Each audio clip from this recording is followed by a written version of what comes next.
Hey,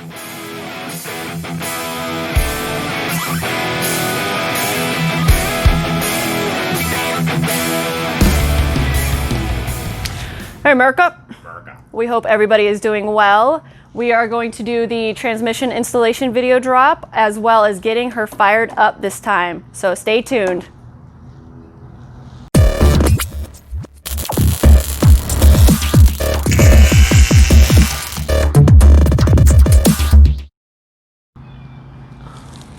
This video, Troy is going to be installing a 4L80E with a custom 3200 stall converter from Tri-Shield Performance. So enjoy him dropping this very heavy transmission.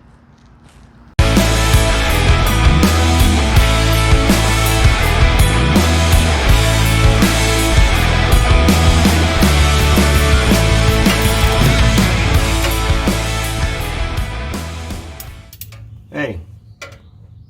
Oh, you thought you were going to see Nikita today, huh? Well, Morica, she's busy. She's always busy. So, it's been a minute. And I know I got all the ugly jeans. So, you're just going to have to look at me. I'll tell you what I'm doing on the Buick.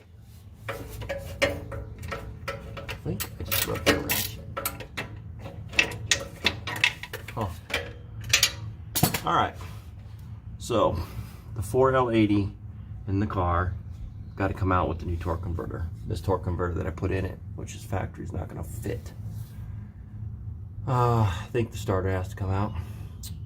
We modded everything up. We should be able to drop it back down pretty easy. And mount that I made for the transmission.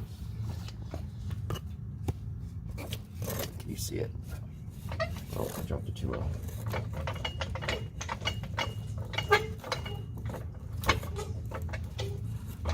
Come on. Alright, so it's got a cup on the end of it so that the torque converter can sit right here with all the weight. We're going to bring it down, we're going to turn it, we're going to put some new lines on it and run the lines forward. Try and figure that out, because that should be fun. There is no easy way to do it. Zero. So this show is just basically me getting this transmission out and probably a bunch of other little snippets, because I haven't made anything in a while. Too many things going on. But we gotta get the car done by September. And if we don't get it done by September, it's gonna go ugly, but we gotta get it at least running by September. So anyway, I'll skip to the best parts, which is probably everything being done, because this is all boring stuff.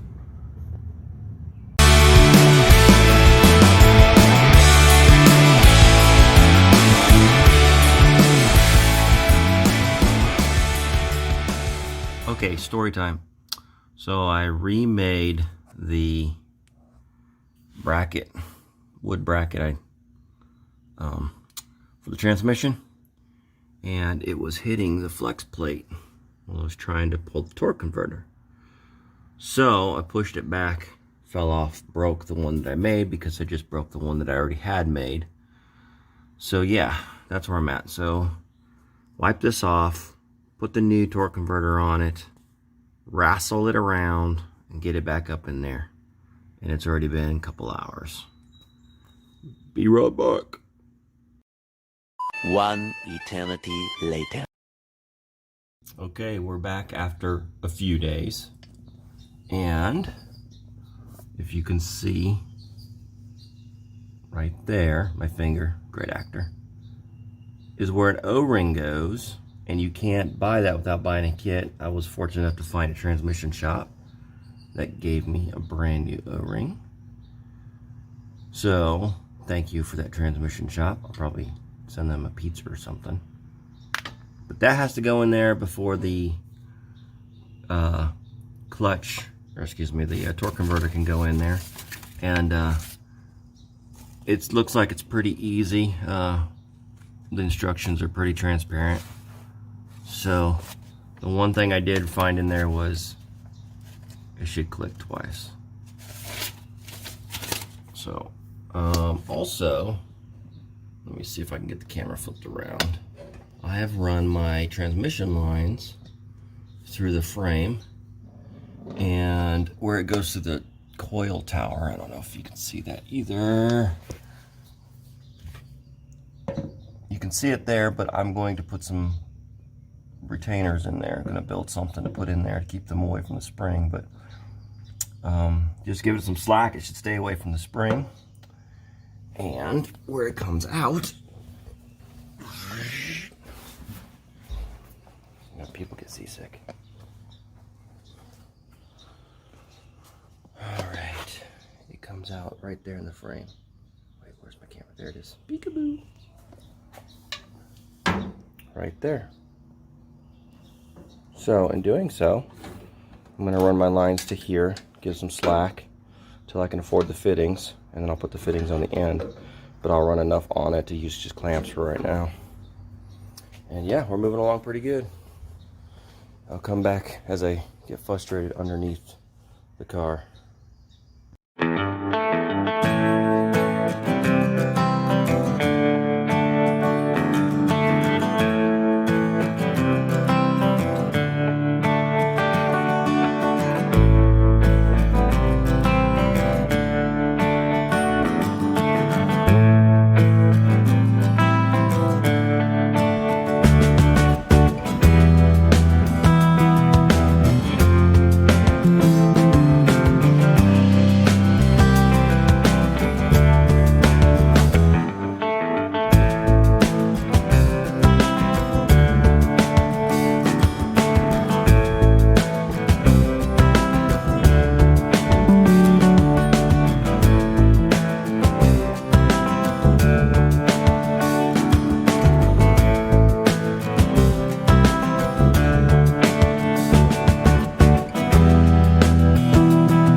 Okay, as you just saw in hyperlapse, it was a pain because I don't have a transmission lift. So what I was checking was my measurements there, and it's a longer snout. It won't focus. So anyway, when I pull it out and I do attach it here, it'll be 3/16 plus or minus a 16th, and it is looking really good for that. So I'm gonna finish getting it bolted up. No reason to watch that, it's pretty monotonous, but get everything buttoned up, get the cross member back where it is before I get it welded in, but it'll hold the engine and transmission.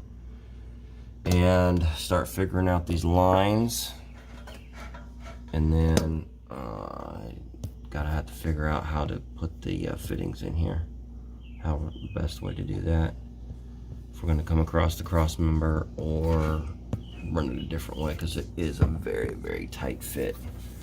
I don't know, well, right there is a very tight fit for the coolant lines, transmission cooler lines.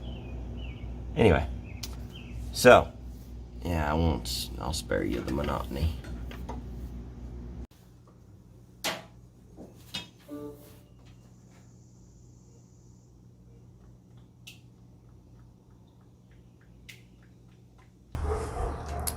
So you guys just watched the video of Troy installing the transmission with no transmission jack. The next step for us to do is to get her fired up with hopefully very little to no more problems. The driveline isn't in it for safety reasons. She has now the nickname of the Blue Reaper because she is out for vengeance against Troy. So stay tuned.